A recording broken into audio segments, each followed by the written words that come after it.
जय गुरु जी, शुक्राना गुरु जी। संगत जी, आज हम पढ़ेंगे शिव पुराण में चांडाली की मुक्ति।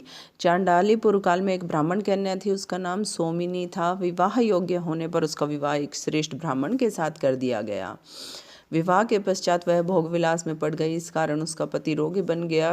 कुछ ही दिनों बाद उसके पति की मृत्यु हो गई। उसके पश्चात उसकी भोग लिप्सा और भी बढ़ गई। परिणाम स्वरूप वह एक वैश्या बन गई। उसके परिवार वालों को यह सहन नहीं हुआ और उसकी चोटी को पकड़कर घसीटते हुए निर्जन वन में छोड़ आए। वह वन में घूमते घूमते एक शूद्र के घर पहुंची। शूद्र उसको देखकर उसकी काम वासना जागृत हो गई। वह भी यही चाहती थी। दोनों पति पत्नी बनकर रहने लगे। वह शूद्र के साथ रहकर मांस, शराब आदि का प्रयोग करने लगी। इससे उसकी काम वासना और तीव्र होती गई। उसको शूद्र से एक कन्या उत्पन्न हुई। एक दिन उसका शूद्र पति किसी काम से बाहर गया हुआ था। रात में इसकी मांस खाने की इच्छा हुई। वह शराब पीकर हाथ में तलवार लेकर किसी मेंढे को मारने के लिए बाहर निकली।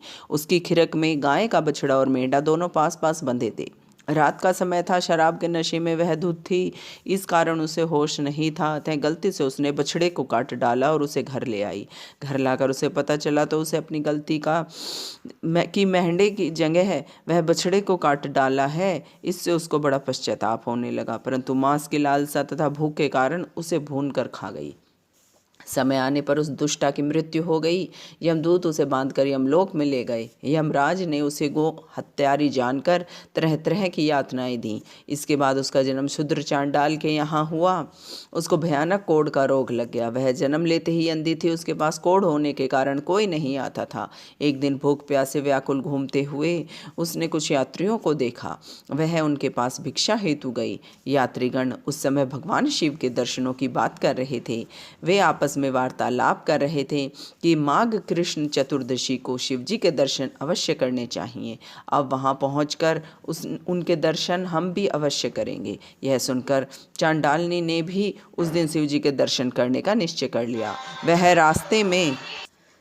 रास्ते में भीख मांगते हुए गोकर्ण तीर्थ में पहुंच गई। माघ कृष्ण चतुर्दशी की वह प्रतीक्षा करने लगी। जब एक दिन शेष रह गया तो वह दुखियारी भूखी प्यासी एक वैश्य के दरवाजे पर पहुंची। उस समय वैश्य के हाथ में बेल की मंजरी थी। उस वैश्य ने भिखारिन की आवाज़ सुनकर उसकी झोली में बेल की मंजरी को लाकर पटक दिया।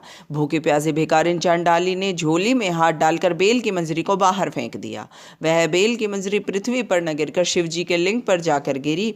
उस बेल मंजरी के शिवजी के छू जाने पर चांडाली के समस्त पाप नष्ट हो गए। इस दिन माघ कृष्ण चतुर्दशी थी। उस दिन उसे भीख में कुछ भी नहीं मिला। इससे उसका निराहार चतुर्दशी का व्रत हो गया। भूख के कारण वह रात भर जागती रही। इससे उसका रात्रि जागरण हो गया।